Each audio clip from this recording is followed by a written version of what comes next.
Welcome back, everybody, to the 10 count. It's your boys, Justin and Ty, on the cusp of July 4th, Independence Day, the birth of the United States. And a lot of people, especially in the wrestling world, have off. But here we are, Justin and Ty, grinding away because the wrestling world never stops, even when it's pre-taped. Justin, how are we doing today? Tired, brother. I'm not gonna lie. So, tired. Obviously, a busy weekend for the butcher shop. So I'm exhausted. I'm here though. I'm ready to power through. Obviously, we had a huge AEW Dynamite 300th episode that we're gonna get into. We're on the cusp of, like you just said, All In Texas. We have Evolution. We have the Great American Bash coming up. So it just doesn't stop. It just doesn't stop. Let's go. Yeah, I mean, I do want to get into AEW, the 300 heroes and villains. I loved it. We had David Cornsweat, the new Superman, which will be coming out because I'm a nerd next week on the 11th. I guess, yeah, the 11th, the 10th night. But anyway, we're not talking about Superman. We are talking about professional wrestling. And we're going to go into the Judgment Day because now the Judgment Day, again, that's all the gold. They, like you said in text chat between us, they are cockroaches. They do not stay away. They do not get killed. When you think they're going to zig, they zag. And I guess this is what they did with, the unfortunate news with Liv Morgan. How do you keep the Judgment Day relevant? Because if you listen to Finn, you'll win. And there's both sets of tag team gold in the Judgment Day and the Intercontinental Championship. What did you think when the Judgment Day came out of that match, the new champions? I would say shocked, but I don't even know if I should be shocked because they're cockroaches. They are absolutely cockroaches. Once again, Randy, howdy, brother. Thank you for joining us. They're straight up cockroaches. Here we are. I think I said a few weeks ago, like, I guarantee the Judgment Day breaking up finally this SummerSlam. There's no shot. It's not happening anymore. They all have the gold. The Liv injury, I think, really threw a wrench in possibly breaking up the Judgment Day, because now you can't do the angle between Roxanne and Liv and whoever, with Raquel possibly deciding who she wants to be partners with. So here we are. Am I stunned that they won it on Monday Night Raw? Yeah, a little bit. The New Day, I don't think their run was that great. And now we're going into SummerSlam and we have N New. Yeah, and it's crazy because, to me, I thought the New Day could still really, like you said, need to get going. And with the Raw Tag Team division, it's not great, but I didn't see them losing to the Judgment Day. And the crowd loved the Judgment Day. People were gassing up JD McDonough the whole time, which was interesting to see. But I love it. Like, I love that they had a vote. I love that Finn told Dom to be a man and pick a decision on getting Roxanne Perez, who is now an official member of the Judgment Day, who is going to be an official tag team champion with Raquel Rodriguez. Which, speaking of Evolution too, we're finally gearing up for a huge Evolution. Are we talking SmackDown spoilers? It was taped. Things happened on SmackDown. Are we gonna kind of leave it on the wayside? Truthfully, I don't know, really. I looked at, you said that's why Raw started early, but I truthfully haven't gotten around even. Well, I'll shock you a little bit. I'll give you some. I'll spoil it. I'm ready. I mean, it's out there. I don't know, because we are live. I don't know if we should spoil. All right. I don't know who's here that hasn't seen the spoilers or whatnot. So let's not dig into that. I won't. But let's just say we do have a lot of matches for Evolution. We have a WWE Women's Championship match, which I will not announce who it is. We have, which was announced on Raw, we have a tag team. It'll be a fatal 4-way match for the Women's Tag Team Champions. It's going to be Raquel and Roxanne versus a team from NXT, a team from Raw, and a team from SmackDown.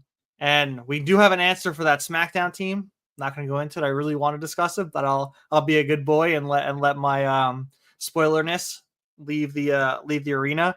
But it's cool to see that Evolution is finally shaping up and it's becoming very exciting. I mean, we now have Rhea Ripley versus Io Sky for the Women's World Championship. And I can't wait for that match. I think they're going to put on a clinic.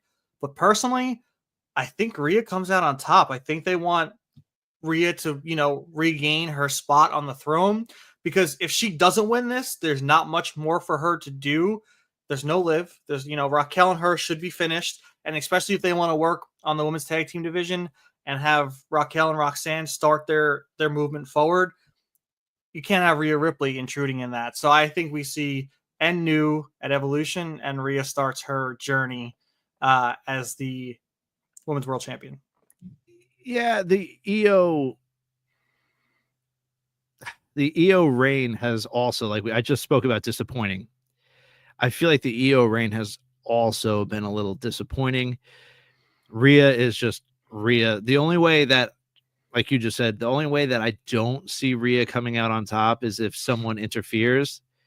But you have EO, who's now face, I believe. You have Rhea, who's face. So unless there's just someone that surprise returns or something that throws Rhea off, that's the only way, truthfully, that I see Rhea not coming out on top. Yeah, I mean, Mommy's always on top, so True. We'll see that happen again. True. But yeah, I agree. I think because Io Sky, like her reign started off with such a shock factor, beating Rhea, and then the WrestleMania match between Rhea and Bianca and her was tremendous. Like, it's hard to go from like two of the top women defending your title against two of the top women in the industry, and then trailing on a little bit through her run. And it's the same thing with Cody, right? He beat Roman Reigns after 1130 something days, and like people were talking a little crap about his reign. But it's hard when you win the title in such a big way and have such a big moment. It's hard to top that. So I don't discredit Io. I think she's been doing well with the card she's been dealt. But I think it's just time for Rhea to be back on top. Yeah, it's Rhea Ripley. That's just, she is the GOAT right now. There's nothing much else to say about Rhea. And once again, I just find Io's reign to be quite disappointing. Yeah. Maybe it's Raw. I'm sorry. Maybe it's the Raw titles that I'm just finding to be disappointing. Because I mean, I know we got Gunther and Goldberg coming up, but I'm not happy about that. No. So maybe it is just the Raw, like the Raw roster and their titles, that I'm just not happy with how anything is really going. Yeah, I think it really needs a shake up, and I hope the draft does happen after SummerSlam. But like you said, there wasn't really any oomph behind any of these programs or these feuds for these titles. And when you have a SmackDown division, which we speak about weekly, with as a sick tag team division, which they're currently butchering with the Wyatt Six, but I digress. But tune into the last episode. Yes, literally, tune in the last episode. But I just feel like, even with I know I'm not the biggest fan of John Cena's run. The feud with CM Punk was stellar, but it also kind of just like wrestling kind of is like, it's been like cooling off a little bit in my eyes. But I'm hoping with SummerSlam, like, they really pick back up. I think Evolution is going to be the start of that, because what they're dishing out is really exciting. And I think they're about to show the world why the women's division, especially in WWE, is just top notch. And I can't wait to see that. Evolution is going to, like, they are going to put women's wrestling once again on the map. Yeah. And the rumors that they're going to bring in TNA talent, I am seeing teases of Natty and Masha. I don't know whether they pull the trigger for Slammiversary. Well, will be. I mean, like, selfishly, I kind of want Natty and Masha at Slammiversary, but if it happens somehow at Evolution, I'm also there for it. I truthfully, I cannot wait for that pay-per-view or PLE. Well, let's talk about Slammiversary a little bit. We had Matt Cardona, our boy, Long Island's own, Long Island IZ. He's gonna be at I think he tweeted, right? It was a picture of his like tour dates or where he's gonna be, and he's gonna be at Slammiversary. At what capacity, we don't know, but like, I'm pumped up. Slammiversary is really gearing up to be something special, and I'm very excited that we get to be there, because we're getting Joe Hendry for the title. We're getting the Hardys in a 4-team ladder match for the titles. We got Matt Cardona. Like, come on. This is going to be sick. Like, this is like literally what I was hoping for Slammiversary. They haven't announced Cardona's match yet, but I am really hoping. He's been having these moments with Brian Myers, Kurt Hawkins, however you want to refer to him as, lately on TNA. I'm still holding out. It's going to be Dark State from NXT versus the reunion of the Long Island boys getting their moment on Long Island at UBS, Cardona and Brian Myers. I really hope that's the match. I really hope so. The Edgeheads. Let's go, baby. The Edgeheads versus the Dark State. Yeah, man. I'm really excited. You know, I've said in the past, like I don't watch TNA that much anymore. I gotta get real back into it, especially leading up to Slammiversary. It's what, 3 weeks away at this point, 2 weeks away, and it's the 20th. Yeah, so like we're in the road to Slammiversary.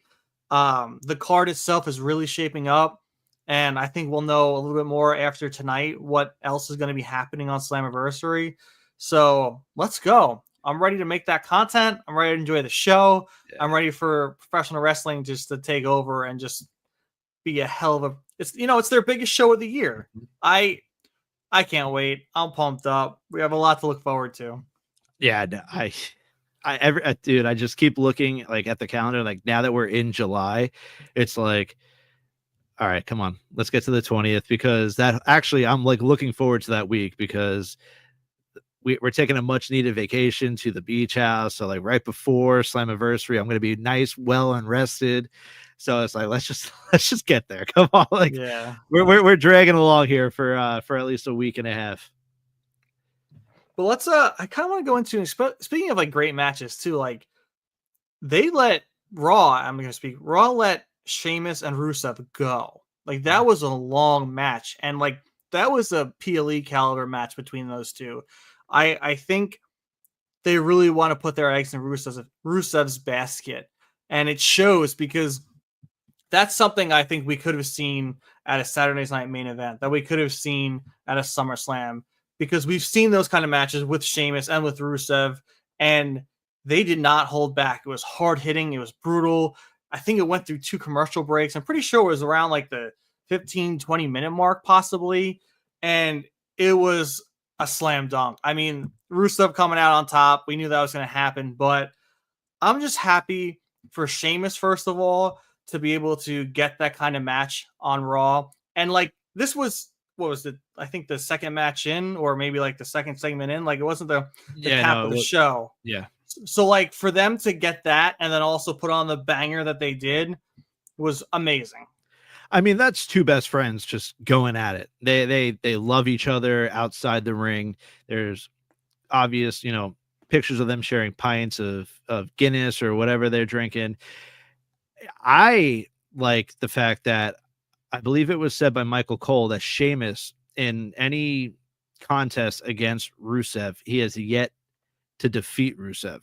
Yep. So now that leads me to believe that we do have another match, possibly at SummerSlam, where Sheamus is trying to just prove that he can defeat Rusev at this point. And I think it comes out with a Sheamus victory, and it won't hurt Rusev in the slightest. Maybe we even see them end up teaming together, a little League of Nation or whatever they were. That was mentioned as well on Raw. So I don't know. Because Michael Cole said that, I do believe that there is more left in the tank with Sheamus and Rusev. I think people will not be disappointed if there is, because I would love to see them. I guess they'll call it like I want to say street fight, but like a bar fight. I don't know. However they like to gimmick things for Sheamus, but I think it'd be play perfect, especially if you can bring in weapons and stuff and just have them really beat the crap out of each other. I think it's going to sell. I think it's going to be great, especially for SummerSlam. They have 2 nights. We spoke about it last week. They have a lot of filler, like not a lot of filler, but a lot of matches to fill onto these 2 nights. So why not? I mean, after the reaction they got on Monday, you will easily get interest in that kind of match. And I hope they give more to Sheamus, because the man, back in 2009 when, your senior year in high school, my freshman year in college, like that's when he took over. He pushed John Cena through the table. Like they really had a lot of faith in Sheamus, and he really did a lot of good carrying. I mean, beginning, his character was, a little stale, but he was young, he was brand new. Look at all the iterations we've had of Sheamus, and he's been a staple, and he's put on banger, as he says, banger after banger after banger. And I really don't want him to get lost to the wayside. So I really hope if they do another match with Rusev, I hope they keep pushing him to have some more story, because I love Sheamus. I love watching him. And to me, he still has plenty in the tank. He can still go, especially in these hard hitting matches. And he wailed on people. That's probably why they were probably all afraid to get in the ring with him. But it is so entertaining.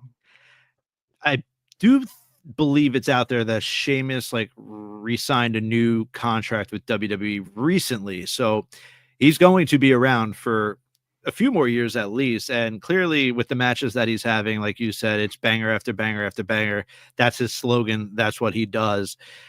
I would love to see another title run in Sheamus. I don't know what title at this point, because the top of the top is just kind of crowded, should we say. But Intercontinental, United States, I don't know what titles he's missing to be a Grand Slam champion off the top of my head, but I know there's one actually. I think one is like eluding him. I don't know. Is it the Intercontinental? Yeah. I think it's the only title that he needs to become a Grand Slam champion. So that's got to happen. But he's the man. Just like you said, the longevity of Sheamus, like he's easily going to be a WWE Hall of Famer in my mind. I'm sure in your mind as well. Oh yeah. But he's unbelievable. Sheamus is unbelievable.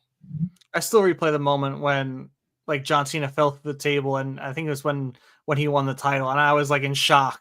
I was so beat up by that point, because it was like Super Cena or nothing, and then he loses the title just by falling through a table on accident, and it was so spectacular. Anyway, I do want to get into AEW, which we don't talk too much about, but they had the Dynamite 300. I was super impressed.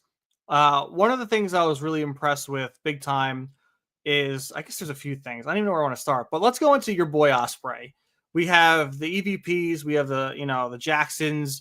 We're gonna get versus Swerve and Ospreay, and they're giving up a chance at the world title for a year to then take away the rights for the Jacksons to be EVPs. I love it. I wasn't sure how they were going to bring this out. It makes me excited, because I think the Jacksons might still take this one away, and I can see that leading to a feud between Swerve and Ospreay as a holdover, because then like if one of them gets pinned and they can get pissed at the other one, or maybe Swerve gets just pissed because Ospreay even brought this up. But anytime I can see Swerve and Ospreay in the ring together, they're going to tear it up. I think this is going to be a great tag team match. And I just love the dumb little promo of the Jacksons in their like hometown, just like bopping around, going to like their middle school or elementary school or something. Like they're really just like gassing it up as the heels, just like so cringeworthy, but also like they're like pretending to be these rich boys that like you're like, dude, like come on, get real. You're not getting paid that much by Tony. I mean, the custom limo, like they are just eating up this heel persona, and they're still great. Like, are we watching the Jacksons nearly as much as I would like to? No. But when they are in the ring, they're putting on a show. I mean, that 6-man tag was incredible.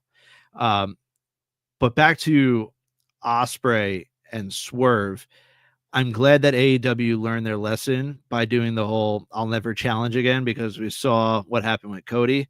So now, thank God it's only just a year, because if they're without the title for a year, it is what it is at this point.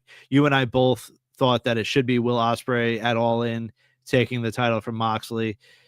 Clearly not happening. So at this point, what is another year? Yeah. It is what it is. Or maybe All In goes back to England, where Ospreay can then finally win it in front of his home, his home people, his countrymen. But you saw Swerve. He was kind of like, whoa, why are you doing that? Like, he was kind of getting a little mad with Ospreay.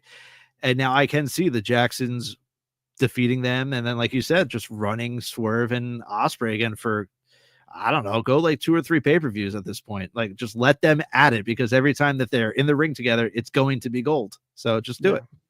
And Swerve's a great heel, so I would love to see just Swerve go full on heel mode against Ospreay. And I mean, they're already at the top of the game, but I think it would elevate the both of them even more. I think people are gonna get really antsy for Ospreay to get that title back. Well, not title back, but get the title around his waist finally. And that's what I want. That's what you want. I want to see that man be the top of the company. But as of right now, we got Hangman versus Moxley in a Texas death match, which this is gonna get pretty brutal, folks. It's gonna be insane. I didn't know if they were gonna put a stipulation on this one, and they have, and I'm kind of scared.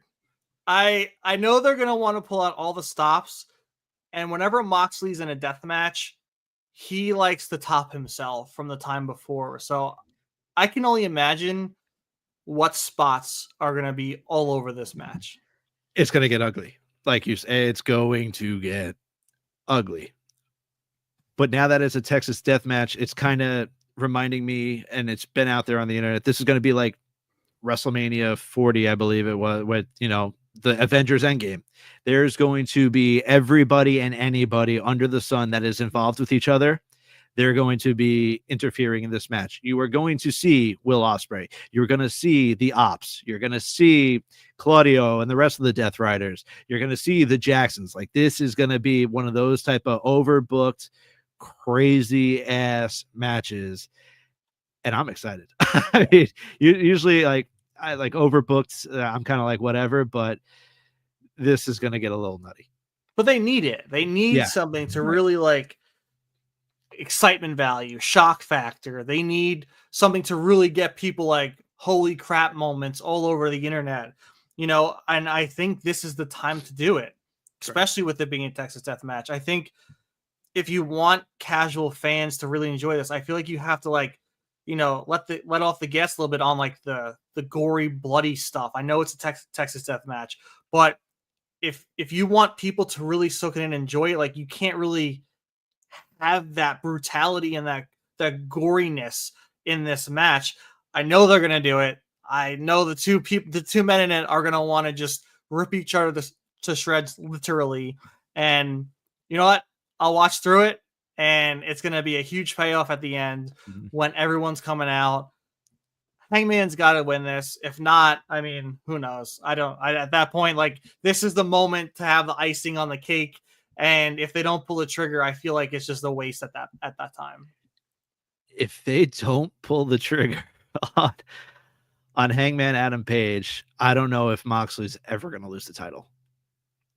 He might hold it for another year. Truthfully, I don't know when you would, because it's the perfect time. Like, you had like this whole segment was awesome. It really sold me on this match coming up in now, I think, 9 days. Moxley saying like, oh, Hangman, like, yeah, you won the Owen Hart tournament, but that wasn't the big one. Like, you shy away and you're not, it was perfect. And then even at the end, Hangman finally going through and giving Marina Shafir the clothesline, picking up the briefcase. You see Moxley freaking out. It really, truly, like, sold me on this match coming up in 9 days.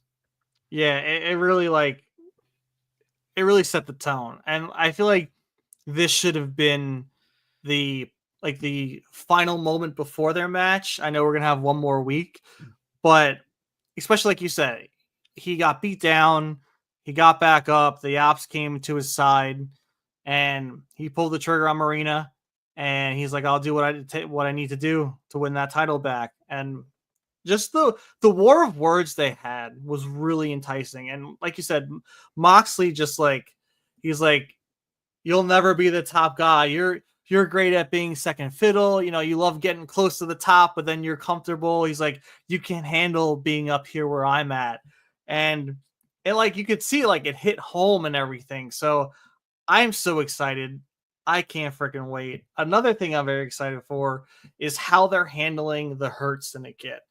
I really enjoyed that whole segment on AEW where it went from MJF in the Fatal 4-Way for the for a spot in the casino. I think it was the second spot in the Casino Yeah. Battle Royale. Yeah. Leading into him trying to pay off Brody King, doing commentary, weaseling his way back in the match to get beat down, and then ultimately winning.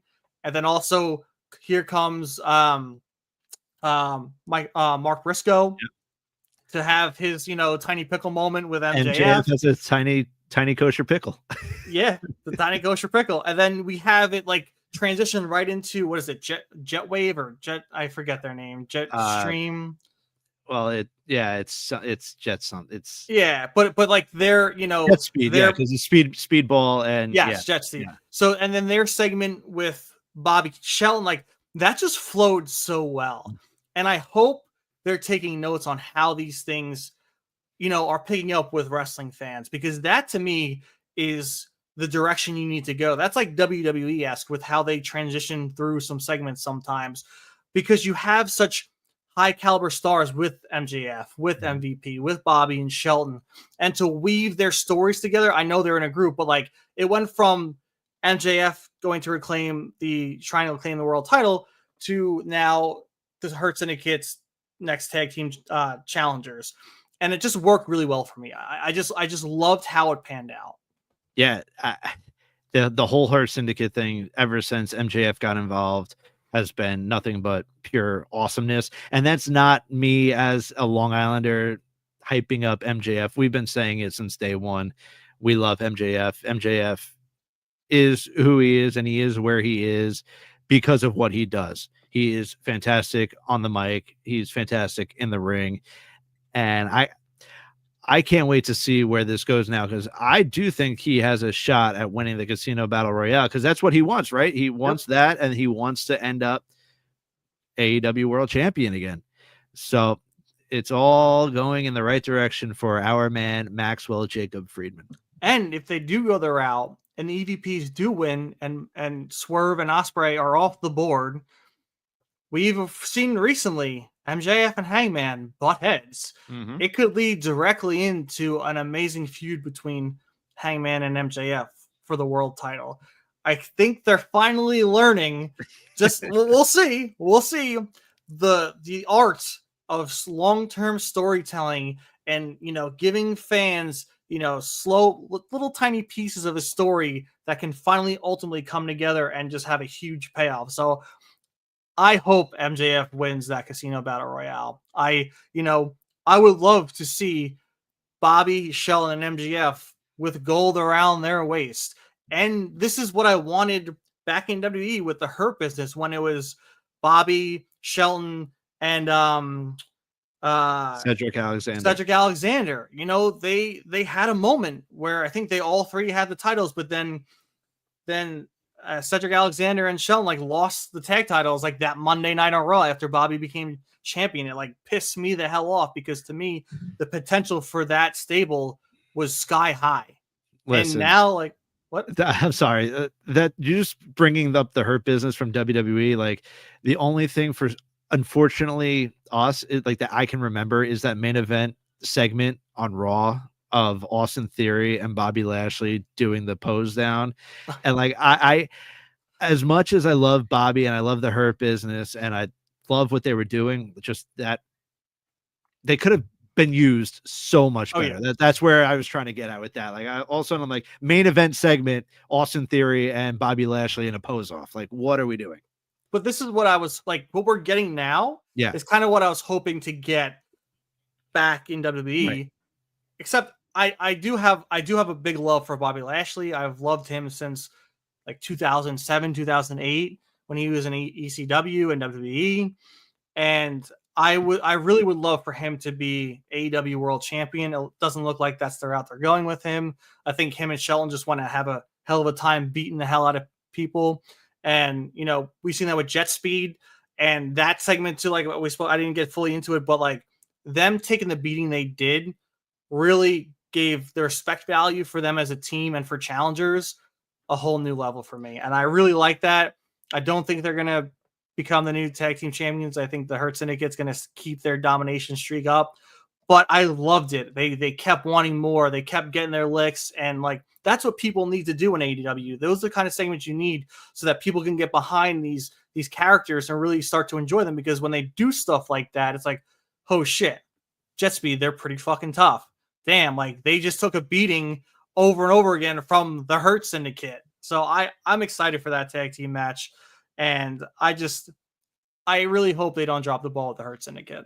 And how about poor Mama Benjamin just out of nowhere, just Catching strays. Yeah, catching strays left and right. Like, what the hell? All she was doing was like making Campbell's soup back in the day with Shelton, and now she's catching strays on AEW. What the hell is that about?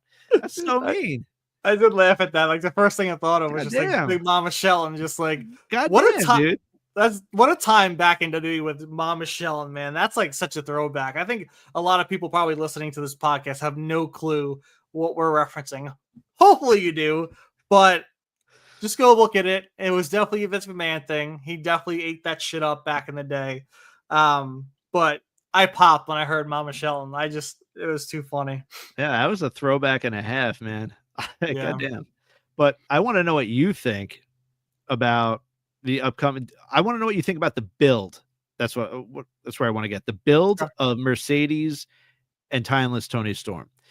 Because last episode, Dynamite 300, obviously we had Tony Storm on commentary, but she didn't do much except stare. Yep. Now we have Mina Shirakawa and Mercedes putting on a great match. I actually enjoyed the hell out of the match.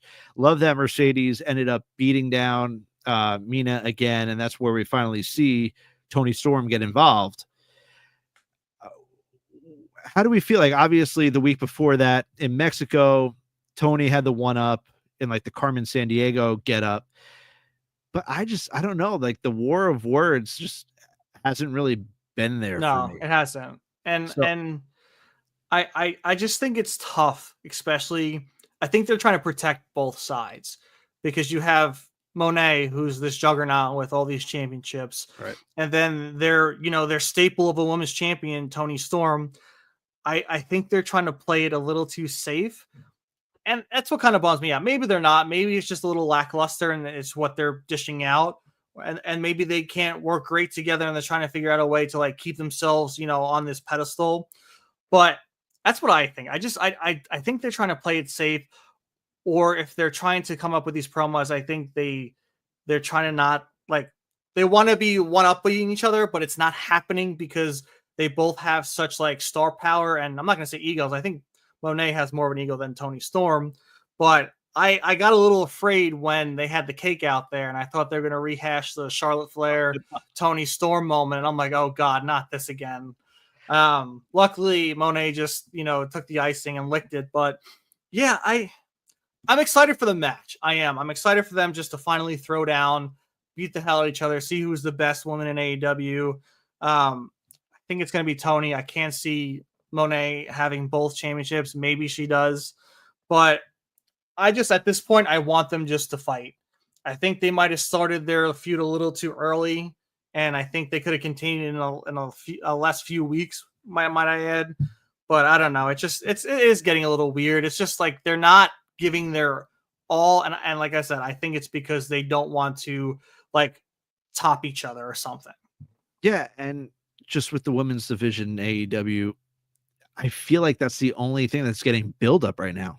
Yeah. Towards All In. I just there's stuff going on in ROH with Athena and there's Willow here and there. But I don't know. Like there's just no build up for any other women's match other than that one to me. And that's an issue in my opinion. I agree. And it's because Monet has a hold on the TBS championship. Once that goes away from her grasp, I should say, I think it'll open up the opportunity for more women. But unfortunately, they're not really pushing anyone else. They just again, I think they're going to slowly come into this this stride, especially if they see what they're doing in the men's division and they see it working. They can also do it with the women's division. I think they focus on these people like, Will and Swerve, and they don't really have that star power on the women's division, but they should be using Monet and Tony to prop those women up and make those stars, but they're really not. And I think it's hard right now because they want to do Tony versus Monet, which takes the TBS championship off the table for a little bit. After All In, I think it'll be a different game. I hope Monet eventually loses that TBS championship to someone super deserving. But until that happens, I think we're still going to see the women's division for AW on the back burner. Yeah, and like you said, like obviously Mercedes Moné, I don't believe has lost a match in AEW since debuting. So, or besides that one title loss that she had in, I think, Japan. Yeah. You're right. As long as this pays off, because this is like Roman, but obviously Cody defeated Roman. This has to be the right person. This has to be the right woman that is about to skyrocket to the top. Like, prepare to strap a rocket ship to whoever is going to defeat Mercedes for that TBS Women's Championship, because it's then go time. And now we know Mercedes is human and she can stop being called Mercedes Hogan, although we know she's not in charge of booking. We know that this is just how she's being booked. I hope it's Willow. That's shout out to Long Island again. But you're right. With the way that this is building up, they have to make sure that whoever does defeat Mercedes is ready for that rocket ship to the top.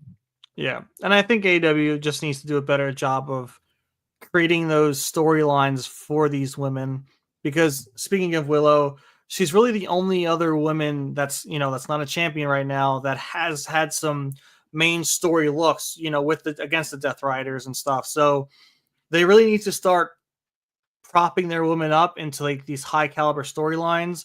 And I know it's tough because if you look at what they're doing with the men's division, with the Hurt Syndicate, with Osprey and Strickland, Hangman and the Death Riders, with the Ops, like they're so focused on all these men driven storylines that it's like taking away from the ability to prop these women up in these storylines. And I think this is like WWE circa even like 2000s, late 2000s, 2010s. This is what was happening.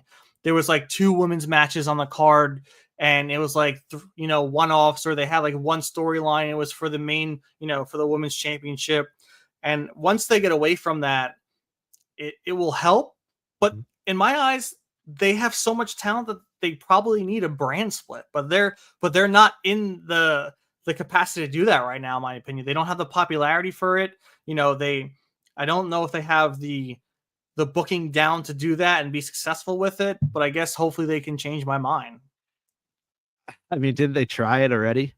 Did they try the brand split and it totally flopped? Like it was like the Punk Punk brand split. Because Punk couldn't be on the same show as the Elite, so they had to make him a new show. But that's also just, I mean, listen, I know Tony has an infinite amount of money. I'm not saying that Tony Khan is going broke in any sort of way here, but I think that's when AEW started taking a hit, attendance wise. Let's be real. Like, they're not selling out, nor is WWE. They have some blocked out sections, but it's just, they have to be able to maybe make a women's pay-per-view like WWE has been.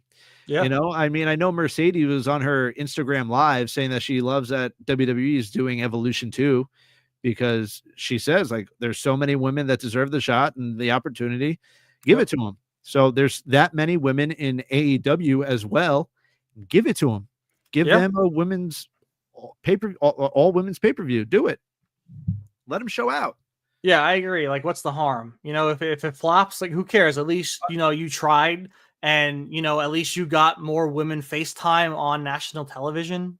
I mean, I don't, because then they're going to be like, oh, there's going to be a lot of people. Oh, AEW is taking this from WWE. Like, I don't care about any of that shit. No. Like, WWE, yes, they had Evolution 1. They're now having Evolution 2. Every wrestling company should be having an all women's pay-per-view, PLE, whatever you want to call it. There's that many good women's wrestlers in the world of professional wrestling. So whatever promotion you're a part of, just have an all women's pay-per-view PLE. Let them show out, let them perform, because guess what? They're going to have a hell of a show, and it's going to be amazing to watch. So just do it. Don't worry about copycatting. Don't worry about any of this, that. Just do it. I promise you, a lot of people will tune into an all women's AEW pay-per-view. Yeah, and if people are complaining about copying, I mean, come on. Give me a break. Grow up. I mean, let the women do their thing, let them show out. I mean, AEW, I feel like really needs it, because half the people on the roster that are women, I don't know, like, or not really being showcased in the proper way. So I would love it. I'd be so for it. I'd tune in. I think it would be very beneficial for them to do something like that. But I mean, you have Athena on this amazing legacy of a run right now, and you're not even seeing her, because if you don't watch ROH on YouTube or whatever they're putting it on, like, truthfully, I don't know. Yeah. But if you're not watching ROH, you have no idea that she is on this generational run as ROH Women's Champion. Yep. She needs to be being presented more. She needs more. Deonna Purrazzo, she came back to, or she debuted in AEW, and where has she been? Megan Bain, where has she been? Like, and this is going to be my last little bit. I know Body Slam and a few of the guys put out a report on Britt Baker and her trying to get out of AEW, and then there was a pushback on that. Listen, people talk to different people. They're not, I know that they're not just trying to put random BS out there for reports, you know, like I'm not an insider. They trust their sources. They clearly have them. Other people talk to other people. Like, people are going to say whatever they're going to say. So in the end, have you seen Britt Baker? No. Have you seen her putting out random posts on Instagram and Twitter or whatnot? Yes. She's an amazing professional wrestler. She deserves to be used. And the fact that she's not, and she's healthy, that's a shame on Tony Khan. I mean, I don't know what's going on behind the scenes, but then if you're not happy with her, let her go. Just let her go. Let her find somewhere else. She's in her prime. Don't just let her rot away. Yeah, no, I agree. And she was the workhorse woman, workhorse woman, you know, in the beginning of AEW. She was the champion when she became champion, and everyone tuned in. Everyone loved her. What's up, Zach? Thanks for tuning in. She was one of the reasons I liked tuning into AEW back then, because I loved her run. I loved her personality. Anytime they're in Pittsburgh, it was electric to watch her perform there. I just think that if she is being guarded by Tony Khan from letting go, just let her be. I mean, the whole reason AEW is trying to be different is that they wanted people to compete however they wanted to. There was no non-compete clauses. And if he is holding on to that contract, it's kind of the same thing, because you're going to pay someone to not be used, to not be seen on TV. I hope that's not the case. It just seems like it is.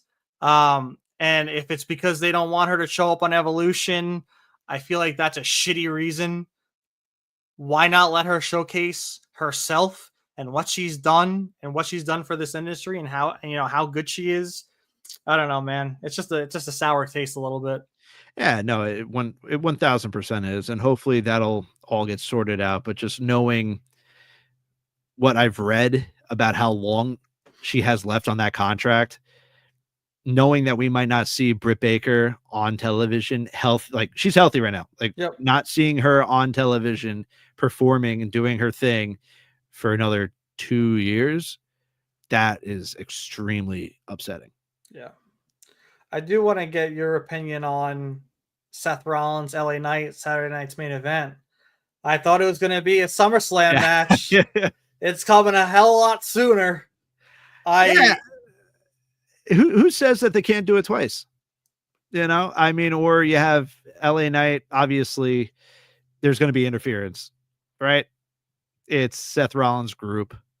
They're going to obviously be there. They're going to take part.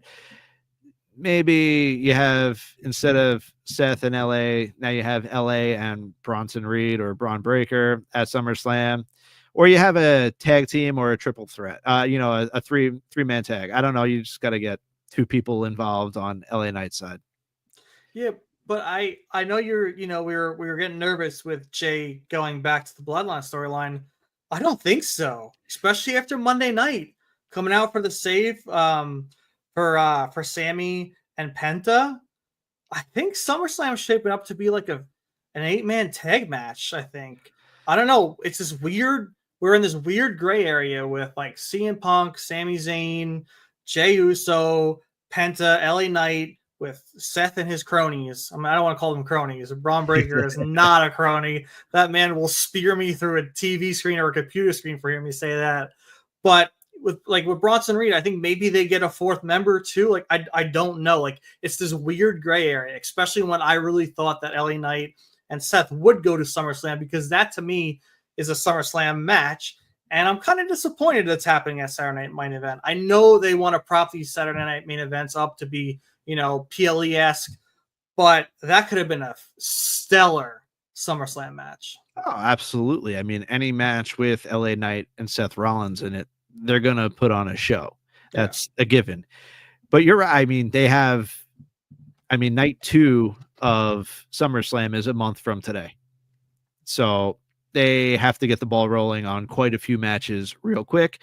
We'll see. I mean, with Jay, I don't know. We still have to see where that goes, because Jay could just be making the save for all his buddies now and family. We'll see what happens in the next week or two. But regardless, if we're going to say Jay's in a 6-man tag here or a 6-man tag with his family, it's still Jey Uso in a 6-man tag being wasted.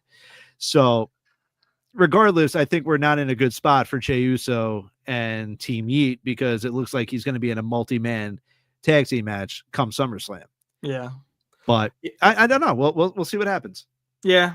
I really just want to see the SummerSlam card. Like, I just want to know. I know I'm being a little antsy, but I just want to know what they have a vision for, because right now I don't see anything. I'm not excited as I would be for WrestleMania, because WrestleMania, we know these matches post Royal Rumble for the most part. But what did I say? I said I did not enjoy the build-up to WrestleMania this year. Yeah. I did not like it at all. There was nothing sold to me. I just feel like all these matches were rushed because it's a 2-night WrestleMania. Now we got a 2-night SummerSlam and the same thing's happening. But like the reverse. The reverse, because like there was a lot of time for promotion for WrestleMania. Now it's going to be like two weeks. Right. Maybe. And the buildup is going to have to, I mean, listen, I'm very open to saying when WWE does wrong and when AEW does wrong. They have a lot of building to do in 3 weeks. They have to build a mansion between the whole card. There's nothing announced for SummerSlam other than obviously we're going to get Cody and Cena, and then we're going to get Jade and Tiffany Stratton. Yeah. So I don't know.